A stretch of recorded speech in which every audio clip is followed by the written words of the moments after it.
नमस्कार मंडळी, लग्नानंतर होईलच प्रेम या मालिकेच्या पुढे येणाऱ्या भागामध्ये आपल्याला असं पाहायला मिळणार आहे की आता विजय रम्यासाठी ज्यूस घेऊन आलेला असतो. तर ज्यूस पिल्यानंतर आता रम्या म्हणते की हे तर पपईचा ज्यूस आहे, पण मला वाटलं हे पण आहे.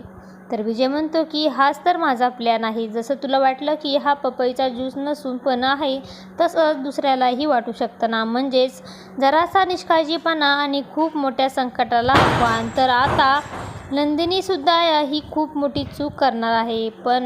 पण समजून आता पपईचा तो स्वतःला काव्यासाठी आणि घेऊन जात असते. तर रम्याला सगळं माहिती असतं, पण मात्र लपून फक्त मजा बघत असते. त्यानंतर काव्य आता अभ्यास करत असते आणि त्याचवेळी तिथे नंदिनी ज्यूस घेऊन येते. नंदिनीला जराशीही कल्पना नसते की ही पण नसून पपईचा ज्यूस आहे. तर आता काव्य नंदिनी खरंच ज्यूस पितील का, हे पाहणे खूपच रंजक ठरणार आहे.